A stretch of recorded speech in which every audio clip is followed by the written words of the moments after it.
What's the deal, YouTube? It's your girl, Miss Honey.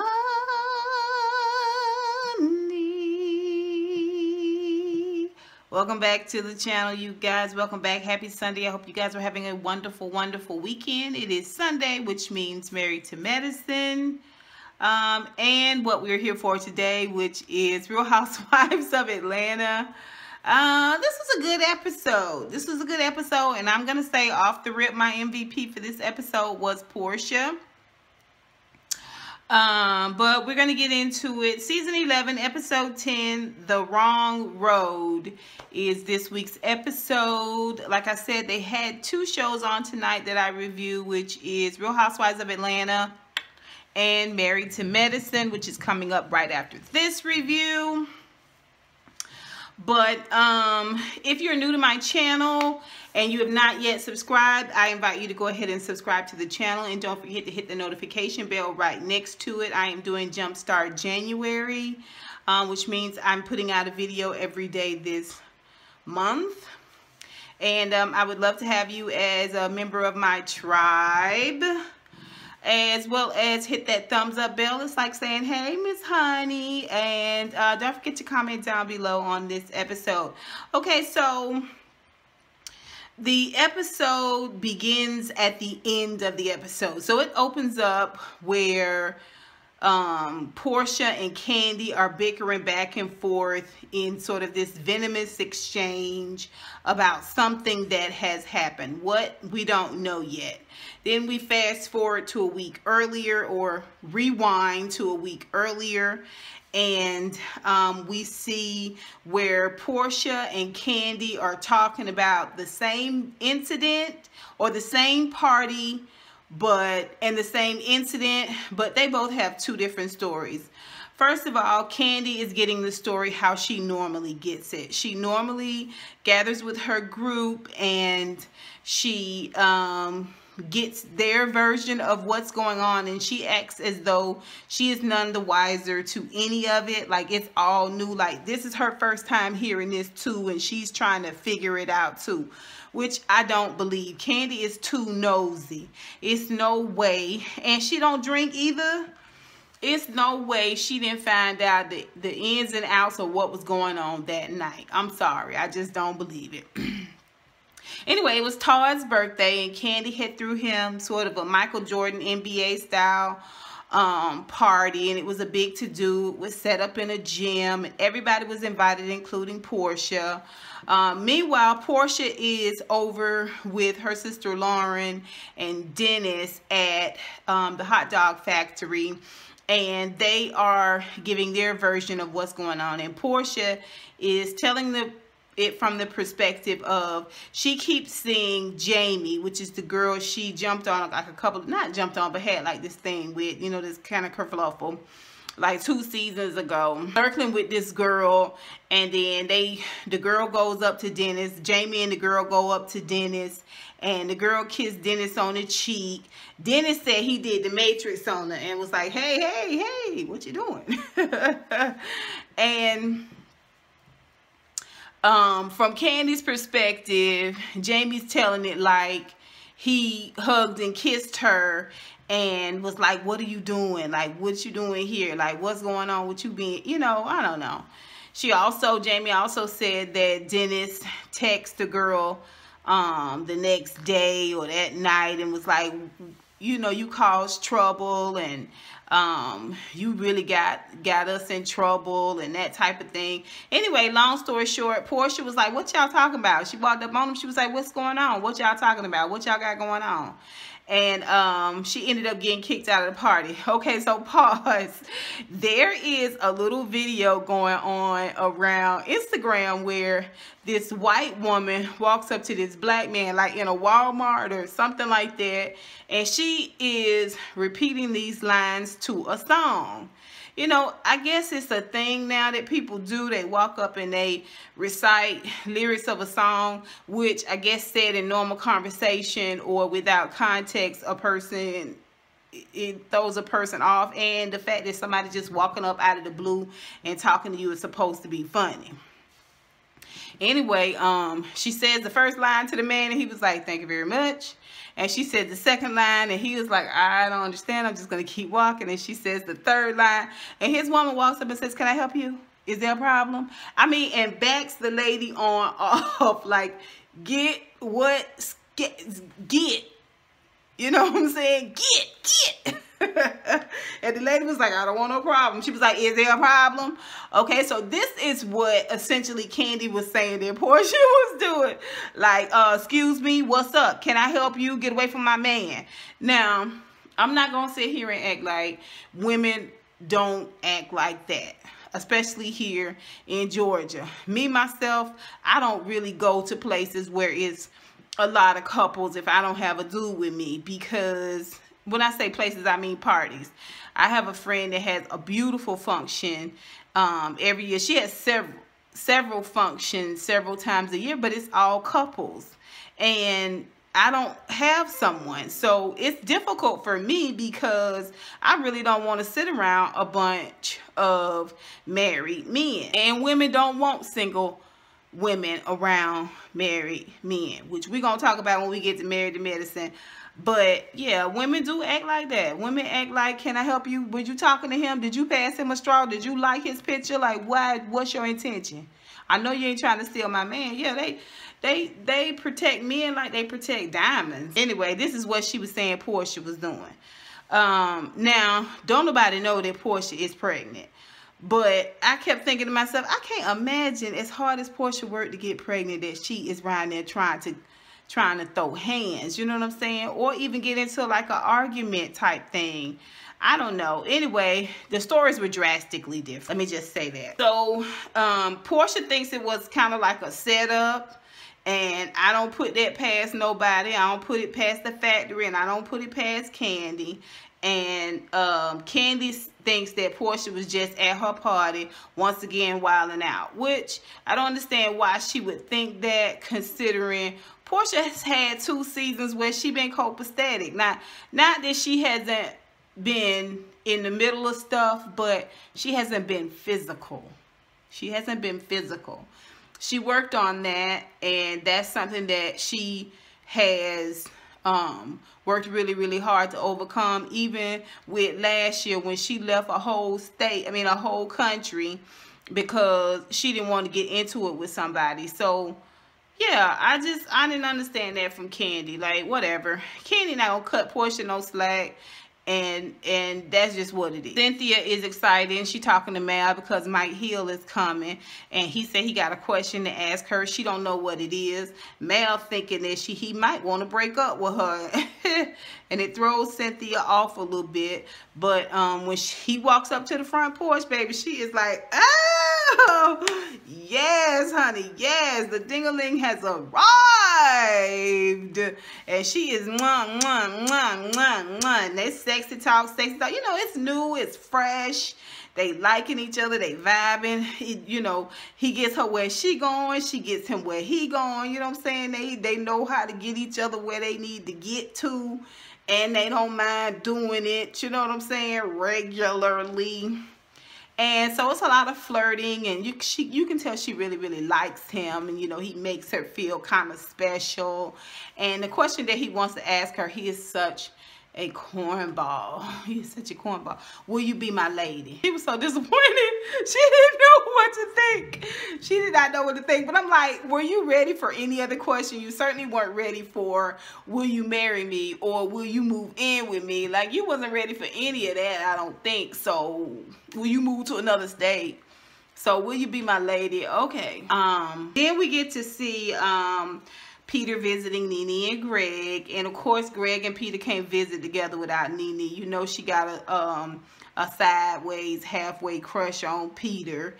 And we found out Greg got a colostomy bag. I guess this is why we keep hearing so much about penises and sex from Nene. She's obviously in a very, very dry place because a man down right now. You know what I'm saying? Anyway, he going to get that removed and get his bowels reconnected, so he won't need that colostomy bag any longer.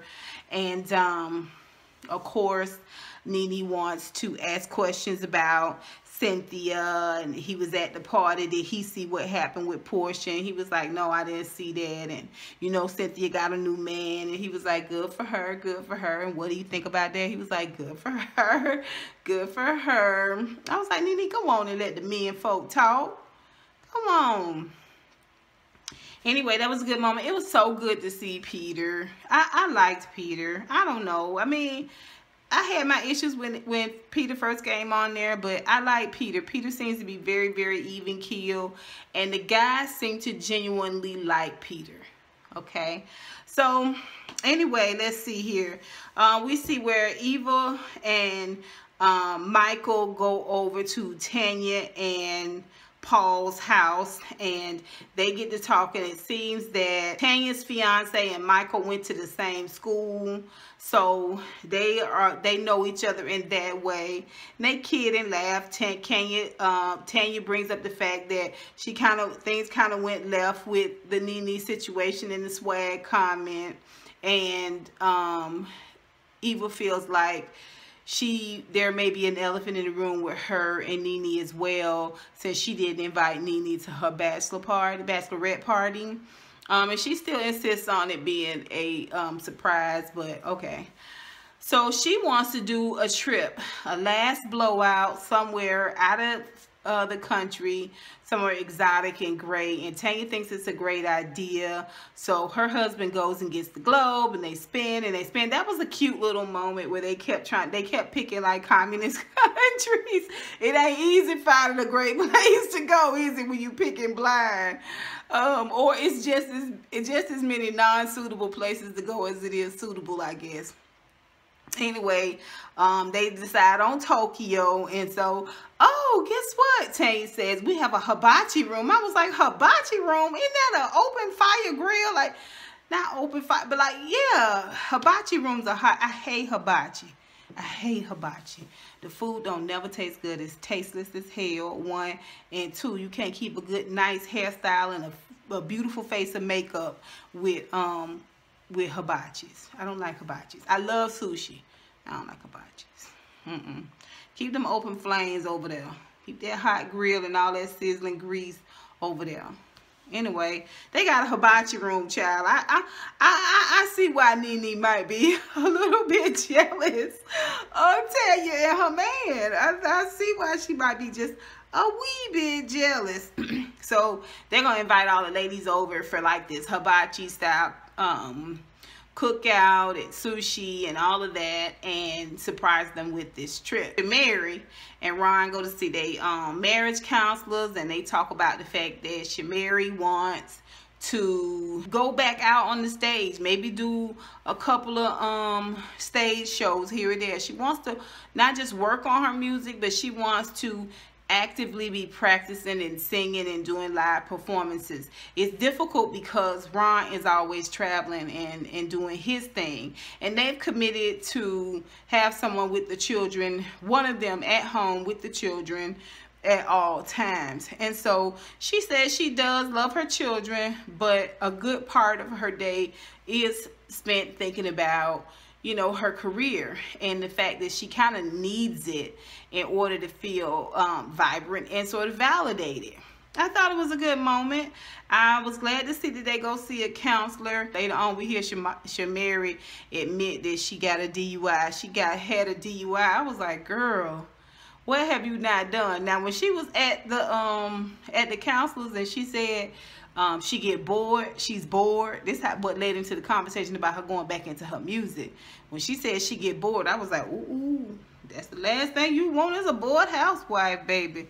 No, no, no, no, no. You better get on top of that, Ron, okay? Anyway, the counselors did ask some pointed questions about how Ron felt about it, and does he ever worry about things going down the path that it went before and that type of thing. But I thought it was a good moment. I thought it was a good look for Shamari and Ron. See where Porsha invites Cynthia and Nene over, and of course, and Shamia, and of course they want to know what's tea, how you get put out of Kandi's party. Evidently Porsha wasn't there, or Nene or Cynthia wasn't at the party, but Shamia kind of corroborated what Porsha was saying. Now, that's neither here nor there, even though Shamia and Kandi are friends. Shamia and Porsha are really good friends too, so we still don't know. I just think it's odd. Shamira was saying she didn't see anything. She didn't know, I guess, because they got there late. Everybody act like they not really sure what happened there. But I'm like, how could it have been that big of a scuttlebutt for Porsha to get put out and don't nobody seem to know what happened? Nobody outside of the two parties involved really saw it all go down. Like, that is odd. That's odd. That's odd. She lets them know that because she called Kandi to tell Kandi that she had got put out by one of her staff members, and Kandi was like, oh, I'm sorry to hear that, I'll talk to you later. She let a week go by and she didn't even call her, check on her or anything, and that wasn't right. And I understand what Cynthia was saying and Nene was saying. If my staff was gonna throw one of my friends out, they know that they gotta come to me and let me know what's going on first. And I think that's a very, very valid point. But we all know Don Juan and them do whatever they want to do. And Kandi just acts like she is completely helpless to the situation, which I just don't believe. I just don't believe it. I just don't believe it. I don't believe she didn't know what was going on. Anyway, Porsha lets on that she was sick the next day. And I think that was kind of fakey-jakey. She said she was sick the next day. I'm like, if you were sick, it was from eating too much of the wrong stuff. Unless you did get physical. She lets them know. They were like, well, why were you sick? And she just tells them that she's pregnant. Everybody is so excited. Shamia already knew. Nene act like she already knew too. And when Porsha invited them all over and Cynthia got there with champagne, Cynthia was like, well, you can give just me champagne. So I think everybody kind of knew. But they did celebrate her and just hug her and just tell her congratulations. It made her feel so good. And a lot of them was feeling like I'm feeling. Really, girl? Really, Kandi? I don't think she would be in there chest bumping people and she pregnant. Anyway, so we get to the Tokyo party and all the ladies are there, and Cynthia or somebody brings up the birthday party. And Kandi is immediately on the defense. Everybody feels like they can't really talk about it with her open and honestly, like freely, because she giving them, you know, them crazy side eyes Kandi do. And she's being very, very defensive about the situation. And she's painting Porsha like Porsha came to her party and turned it out. I was like, Kandi, you really seem like you putting a lot on this situation. Come to find out you wasn't even nowhere around. Like, this was all told to you and you retelling it like, boom, it happened. Now, I guess you do have trust in your team and all that. They said this is what happened and you obviously gonna believe that this is what happened. But for you not to even call that girl and just talk to her about it, I don't know. They ain't friends no way, so it is what it is.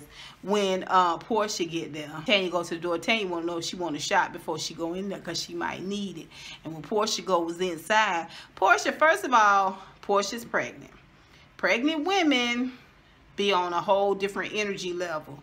You know what I'm saying? Like, you could really get cussed out by a pregnant woman if she had a mind to. Like, pregnant women don't even have time to play the radio with you. And I felt like when Porsha got in there, baby, Porsha was stinging Kandi left and right. You know, to me, Porsha's telling the truth. Last year, when Porsha got caught up in the mess, you could tell by the squirming and stuff that Porsha wasn't being 110% clear about what was going on. She wasn't being honest. Porsha is clear about this situation, and she is not backing down from Kandi. She is letting Kandi know, no, you weren't even there. And you're just taking what the Candy Factory has told you. Everybody knows the Candy Factory does what they want to do. And Kandi is like, I'm finna go because you are really, you don't know how to control your... I was like, y'all haven't even talked about it. Y'all haven't even told what each one of y'all saw or heard or anything. It's just, I don't know. It just seemed like Kandi flying off other people. I would have called that girl and said, what happened? What happened? What happened? She didn't even do that. Whatever her group told her, Jamie and the rest of them, they took it at face value and they went with that. And Kandi is going with that. And Porsha is not owning up to any of that. She's just like, no, no, no. Now, what Cynthia and Nene know is that Porsha's pregnant. And the likelihood of her being in there trying to brawl at your party to the level that you are saying that she did, Kandi, is probably not so. Because she's pregnant. Kandi don't know. So I can't wait the next week when this continues. But bravo to Porsha. Everybody was like trying to calm her down, but Porsha didn't raise her bottom up out of that seat. That was a cute little whimsical dress she had on. Swag, swag. That was cute what Shamari had on at the hibachi party too.